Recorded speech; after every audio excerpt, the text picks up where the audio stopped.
3 बार उससे हमारा युद्ध हुआ है, लेकिन 2 बात लगातार तीनों युद्धों में होती हैं। प्रारंभ वो करता है, समाप्त हम करते हैं। ये राम की मर्यादा है। राम जी ने कहा एक दूत भेजते हैं, लूंगा। ऐसे मांग रहा जैसे मैया मुझे चंद्र खिलौना दीजो, मम्मी मेरे को तो ये चाहिए। अबे पिताजी की दुकान है क्या है? रात को सोते हुए राष्ट्रपति को उठा लाया वेनेजुएला से।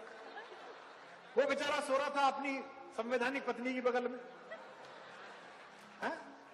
उसकी तो एक ही थी, इसकी तो 3 है। उसे उठा लाया और कहता है ये लोकतंत्र है, डेमोक्रेसी सिखा रहा है पूरी दुनिया को। हमसे कहता है कि हमने पल्ली पार घुसकर क्यों मारा।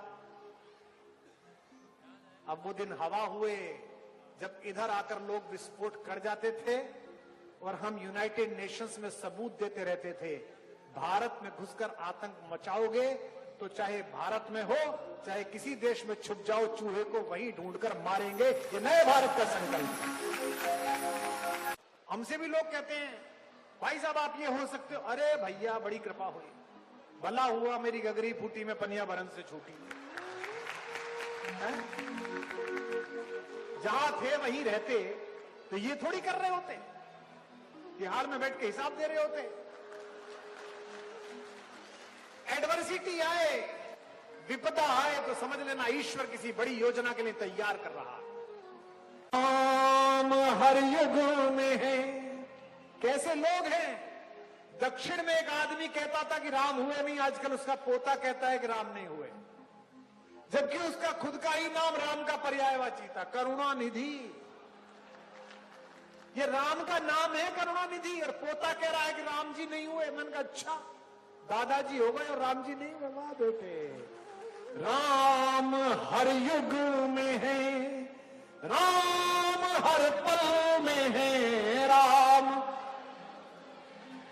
राम, यह राम नाम का मणिदीप जिद्या पर से हटा लिया गया। ओल्ड फैशन है, ओल्ड स्कूल है। न्यू स्कूल क्या है? नए नायक कौन है तुम्हारे? मुंबई के वो लंपट लोग। सारा मीडिया सामने बैठा, मुझे क्षमा करें। मुंबई के किसी नायक की दूसरी पत्नी का तीसरा बच्चा पैदा होता है, उसके पीछे कैमरा लेके भाग जाते हैं। इस सामाजिक अंधेरे के बीच अगर प्रकाश निकलेगा तो राम की कहानी से निकलेगा। एक बेटा जब राम कथा सीखता है, राम कथा सुनता है, तो उसकी समझ में आ जाता है कि पिता जो कह रहे हैं उसका पालन करो। एक पति राम की कहानी सुनता है तो वो सोचता है कि जीवन का सारा पुरुषार्थ लगा दो लेकिन पत्नी को कष्ट ना हो जाए। देश में कोई विदेशी मेहमान आता है तो उसे प्रेम दिखाने के लिए आगरा ले जाते हैं। आगरे में भारतीय शिल्पियों का बनाया हुआ एक अद्भुत प्रदर्शन है जिसे ताजमहल कहते हैं। वो सुंदर इमारत है लेकिन प्रेम का प्रतीक नहीं है। भारत के एक राजा की न जाने कौन से नंबर की पत्नी की स्मृति में बना है, जो 14वें बच्चे को जन्म देते हुए मर गई थी। कोई भी आता है विदेश से मेहमान, बोले ताजमहल ले जाओ। हम भी 6-7 साल पहले, 8 साल पहले एक बार आगरा में थे। पुलिस वालों ने सब दरवाजे बंद कर दिए होटल के। मैंने कहा क्यों? बोले ट्रंप आए हुए हैं, अमेरिका के राष्ट्रपति, फर्स्ट लेडी को लेके। मैंने कहा इनकी तो तीसरी वाली है। बोले नहीं, कोई से नंबर क्यों, फर्स्ट ही कहलाएंगे। उन्हें दिखाने लाए प्रेम का प्रतीक। मुझे क्षमा करेंगे अगर कोई लोग असहमत हो। ताजमहल सुंदर इमारत है पर प्रेम का प्रतीक नहीं है। अगर प्रेम का प्रतीक ही दिखाना है तो इससे बेहतर तो बिहार चले जाओ और उस श्रमिक का रास्ता दिखाओ जिसने एक पर्वत से गिरकर मरती हुई अपनी गर्भवती पत्नी को देखा, हथौड़ा उठाया और रास्ता बना दिया। वो दशरथ मांझी ज्यादा बड़ा प्रेम का प्रतीक। और अगली पंक्ति पर स्वतः स्फूर्त तालियां गूंजे।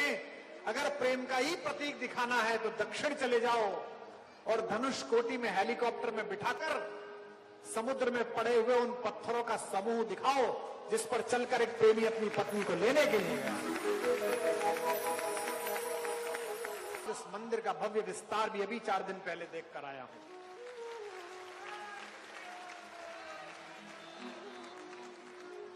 और जैसे ही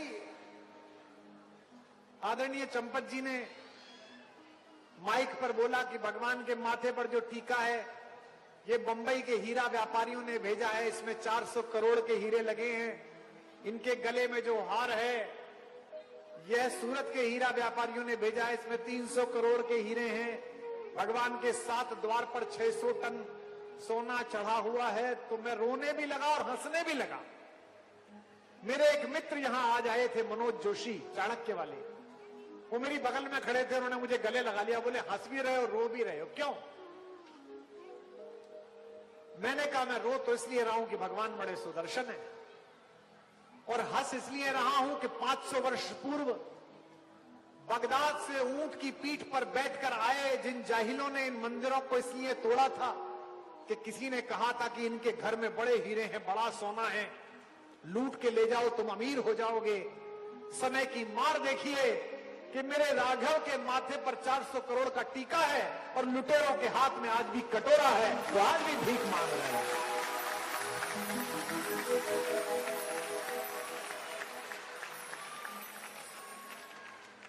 और इसलिए भी कह रहा हूं, यहां सत्ता के लोग बैठे हैं, विधायक, सांसद, मंत्री बैठे हुए हैं, इस बात पर भी गर्व अनुभव करिए कि न्याय के देवता ने न्यायालय में लड़कर अपना अधिकार लिया। और ये जो भगवान का सुंदर परिदृश्य बना है ये किसी सरकार की कृपा पे नहीं बना है। मुरादाबाद में रिक्शा चलाने वाले ने दिन में 200 रुपए की कमाई करके 21 रुपए का चंदा दिया है, तब भगवान का वैभव यहां पहुंचा।